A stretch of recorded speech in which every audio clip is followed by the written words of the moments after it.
Around Dodge City and in the territory on West, there's just one way to handle the killers and the spoilers, and that's with a U.S. Marshal and the smell of Gunsmoke.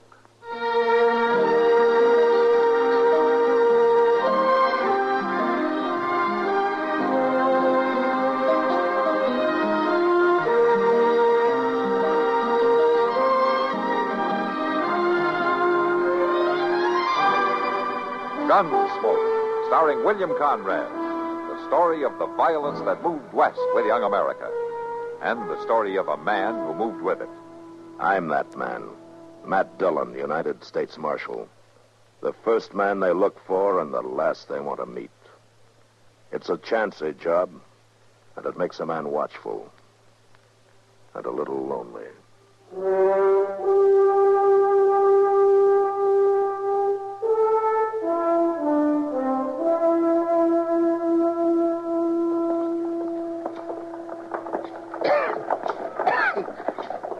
Well, Mr. Dillon, there ought to be some way to lay the dust along the plaza here. Well, old man Briscoe waters it down once a week, Chester.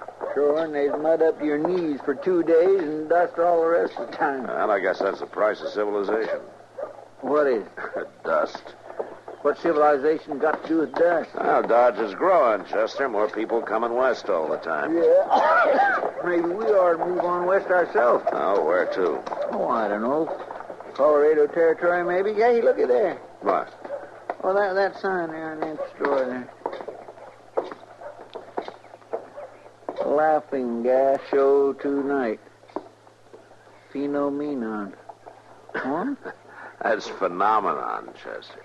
Oh, well, Stafford's laughing gas show. Amazing, hilarious admission, 25 cents. Yeah, it looks like Dodge is getting some entertainment. You see, I told you it was getting civilized. My, if I could get me the loan of 25 cents, I sure would be there tonight. Yeah, and you'd probably enjoy it, too. Well, there ain't nothing wrong with them shows. No. 25 cents, well, that ain't a whole lot of money. No, you're right. It isn't. And I could pay back whoever loaned it come Saturday. Sure. Sure seems a pity to miss that show. Oh, all right, Chester. Here's your money. 25 cents, no, a quarter. I wasn't hinting or nothing like that. Well, thank you, Mr. Dillon. Thank you.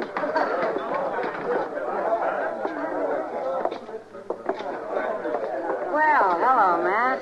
Chester. Kitty and I began to think you weren't coming. Sit down. Thank you.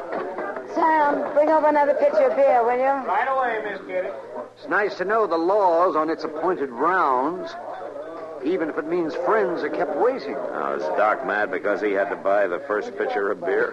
He's told Sam to put it on your bill. You know I believe it. Here you are, Miss Kitty. Thanks, Sam.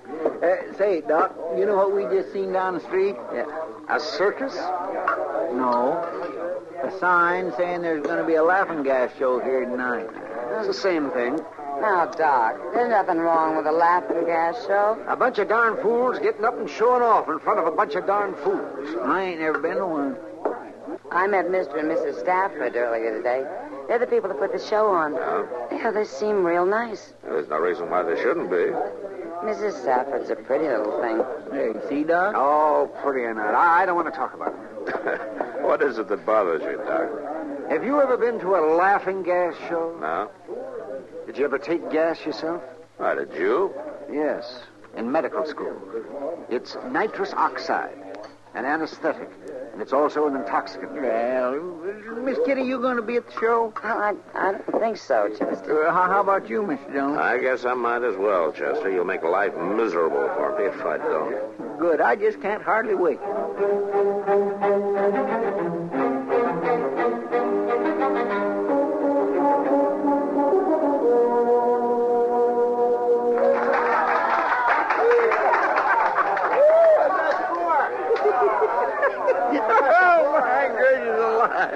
Oh, sounds like you're enjoying it, Chester. Oh, Mr. Dillon. Man, I never laughed so much in all my born days. Yeah, they had Lorne Teeters up there on the stage, and they give him this gas to sniff, you know, out of that contraption with all them bottles and burners and things.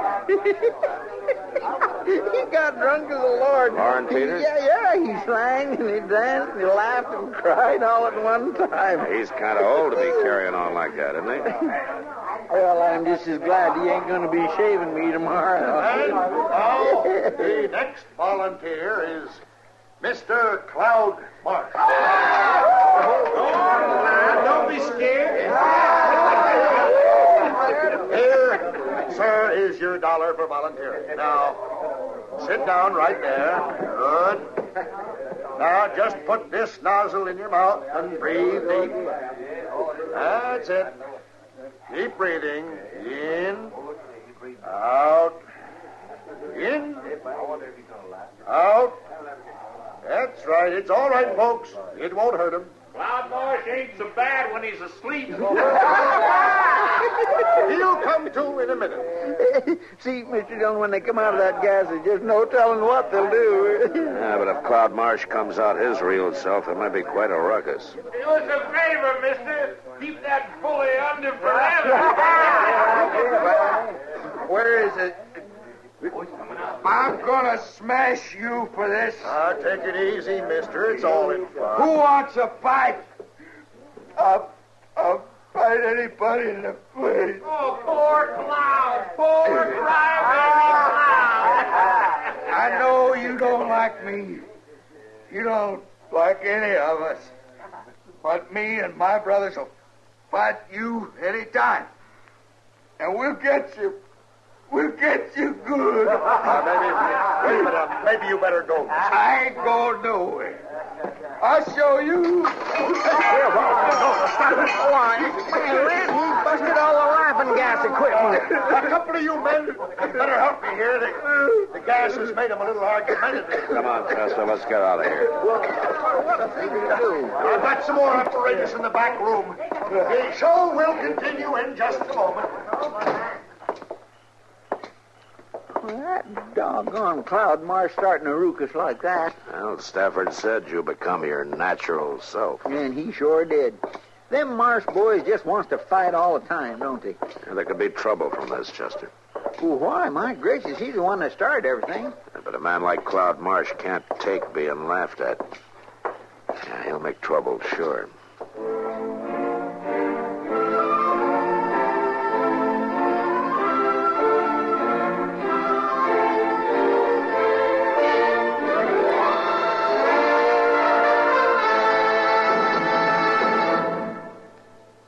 One. See, what comes after one? Two. 1, 2, 1, 2, 1, 2. Hi. You know who this is? This is old Fulford. And I got a simple exercise for them what simply cannot keep in shape, you know. It is called the toe toucher. Here's what you do. You stand with your feet at shoulder width. I mean, don't put your feet on your shoulders because it's impossible. It's not worth the time you're going to waste, you know. Just stand with your feet at shoulder width and your hands over your head, see? Like it was a stick-up. Now, keep your knees straight and bend down and touch your left toe with your right hand. Now, your right toe with your left hand. And now, back to hands over your head. This is a stick-up, remember? Whew. Well, that's all there is to it. Of course, I don't care if I never do it again. Some of you guys may have a little trouble with this exercise, especially you individuals who cannot see your toes when you look down. But a few weeks of exercises like this, and one called pushing yourself away from the groaning board, or the table, as the plebeian folks say. And you'll not only see your toes, you may even see your knees. And they're kind of pretty, ain't they? All it takes is, 15 minutes a day. So don't wait, unwait. Get the slogan? I want to tell you something, boy. Madison Avenue lost a great mind when I went in the Army. So get your service pamphlet on physical fitness today. Move it. 1, 2, 1, 2, 1, 2, 1, 2.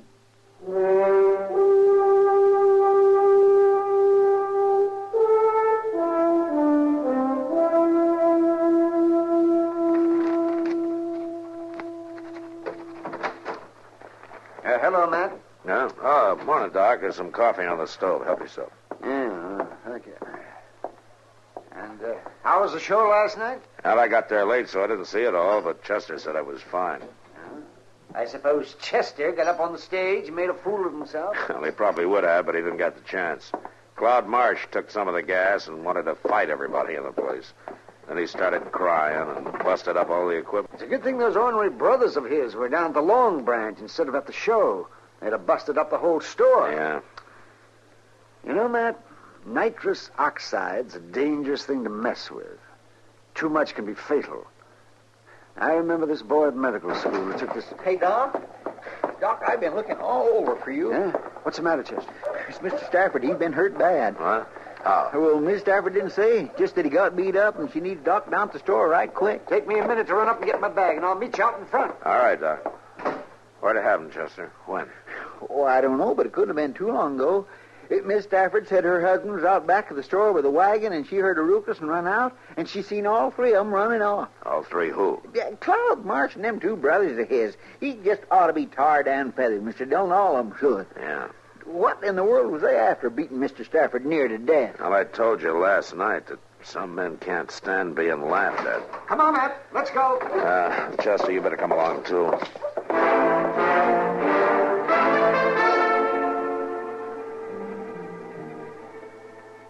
There's nothing to do now but let him rest, Mrs. Stafford. How long's he going to be like that, Doc? Unconscious, I mean. He's had a bad concussion. Sometimes it takes only an hour or so, and sometimes days. Just have to wait and see. But isn't there something I can do for him? Just let him rest. Miss Stafford, are you ready to swear out a complaint against the Marsh brothers? Earle and me don't want no trouble, Marshal. Yeah, but they almost killed your husband. We sign a complaint now, and the Marshes would really come after us. Earle wasn't always a man to run from trouble. What? I know who Earle really is, Miss Stafford. I've known ever since you first came to town. But how? He's Ernie Stubblefield, isn't he? That's all behind us, Marshal. He's forgot about being Ernie Stubblefield. Matt, what's this all about? Well, Earle Stafford's real name is Stubblefield, Doc. He had quite a reputation up on the Red River. 4 killings. And he did some time for the last one. Marshal, after Earle got out of prison, he come to me in Missouri. He was sick with himself. Sick with all the fighting and killing. He pleaded with me to marry him so we could start over. And when I found out he really meant it, we got married. As Mr. and Mrs. Stafford, huh? As long as he was Ernie Stubblefield, there'd be no peace. Yeah. Does he still have his gun? He keeps it in the trunk, but he's changed. He'd never use it. Not no more. I see. No, you don't. If he ever used that gun to kill another man, even in self-defense, the whole terrible business would start all over again. So he ain't going to use it. Never. Sure. Well, I take it you're not going to sign a complaint then, huh? Marshal, I ain't going to sign nothing. All right, ma'am. But I'm still going to throw Cloud Marsh in jail until you leave town.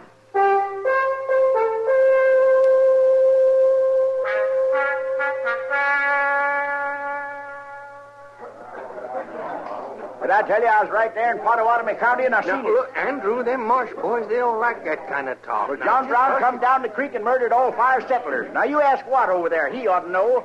That's what he was named for, Pottawatomie County. Hey, come to think of it, old man Marsh named the other 2 boys to the counties they was born in, too. You know, Osage and Cloud. You talk too free. You're going to get in trouble, We've been Andrew. sitting listening to you, old man. You sure feel your liquor, don't you? Well, I didn't mean nothing against you and your brothers, Cloud. No, you didn't mean nothing, but you do like to drink, don't you? Well, just 1 or 2 to get started in the morning. I don't figure 1 or 2's enough for old man. So I'll just give you this whole bottle. Hold him, Watt. Oh, no. Get his arm. Stop it now, Cloud. I'll pour enough Let go liquor of me. down his gullet that he'll... All right, hold it. We ain't doing nothing, Marshal. Just giving old Andrew his morning bottle. Let go of him. Okay. You're coming with me, Cloud. Where? Jail. Well, what for? Disturbing the peace, breaking up the show last night. Now, do you want to walk or you want to be carried? Okay, I'll go with you, Marshal, but I'll tell you something. You ain't gonna keep me in jail long.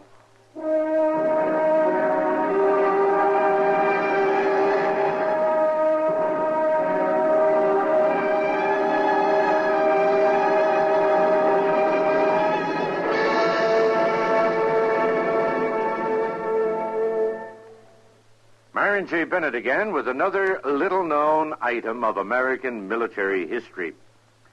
The general wished he had said it, and the reporters gave him credit in the headlines. But it was somebody else who made the greatest ad lib of the First World War. Lafayette, we are here.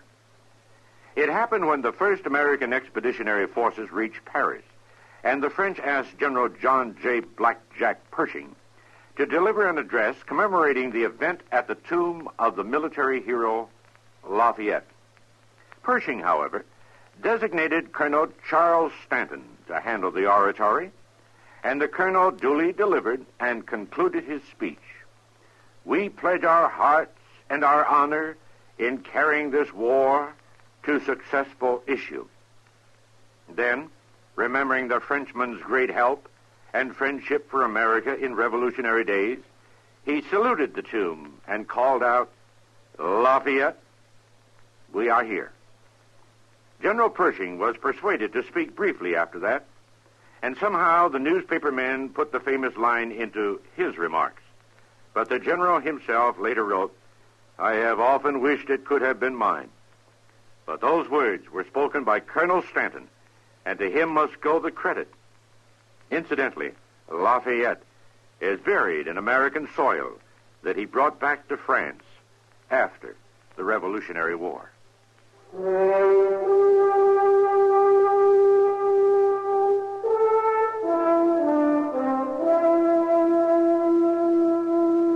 Claude Marsh was right. He didn't stay in jail long. Within an hour, Watt and Osage walked into the office with a writ from Judge Bent. They paid his bail, and I had to turn him loose. There was nothing I could do. I had hoped to hold him in jail till the Staffords got out of town, but since I couldn't, I told Chester to keep an eye on him. Well, nothing happened all that day, and that evening I was sitting over coffee with Doc and Kitty at Delmonico. Well, nothing like a good dinner to cheer you up. Even if it is a little greasy. You always see the bright side, don't you, Doc? Of course. How's Mr. Stafford tonight, Doc? Well, I guess he's coming along all right. He opened his eyes for a couple of minutes late this afternoon, and then he dropped off again. His wife hopes they can leave town tomorrow. Huh? Mr. Dillon, Yeah, what is it, Chester? I've been looking all over for you. I thought maybe you'd be over at the Long Branch, but you wasn't. Well, you don't mind if Matt buys me a dinner now and then, do you? Oh, my goodness, no, but I sure did waste a lot of time trying to find him, and they already left the Texas Trail 10-15 minutes ago. Who left? Them Marsh Boys, all three of them. Were they drunk? Oh, my, yes, and they was talking about giving somebody some of that gas, a dose of his own medicine, they said. Stafford. Matt, that could kill him in his condition. Oh, Matt. Yeah, come on, Doc. Chester, let's go.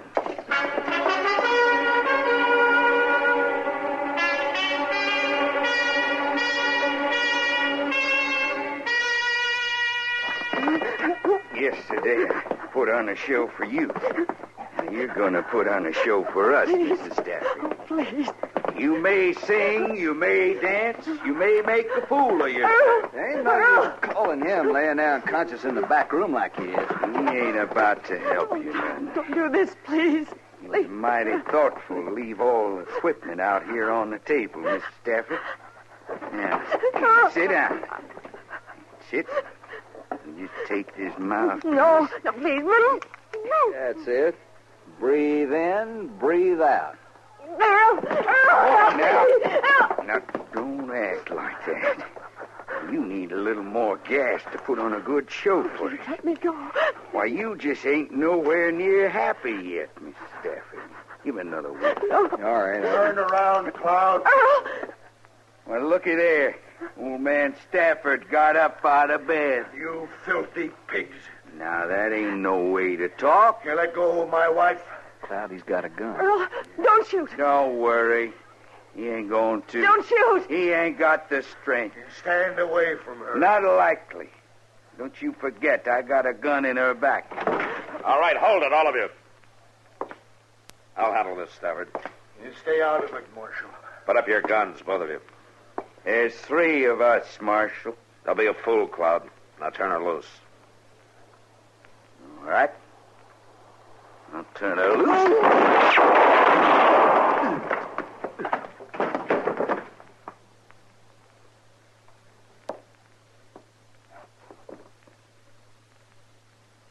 He's dead, Matt. Cloud's dead.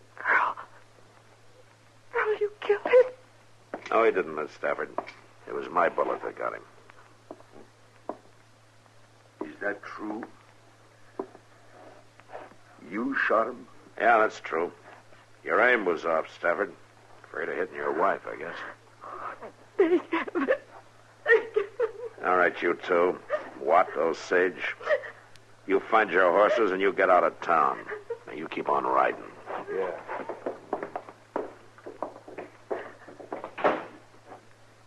Mrs. Stafford, you'd better get Earle back to bed. Yes.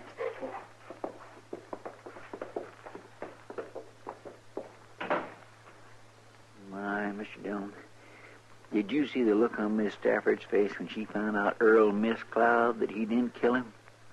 I'd admire to have a picture of that. Yeah. That was a nice thing you did, Matt. What thing? What do you mean, Doc? Chester, Matt's bullet hit Cloud Marsh in the hand. The shot that killed him came from the other direction. You were aiming for his gun hand, Matt, and you knew it. It was Earle Stafford that killed Cloud Marsh. Well, I'll be doggone. Yes, sir. It's a mighty nice thing you did. For both of them.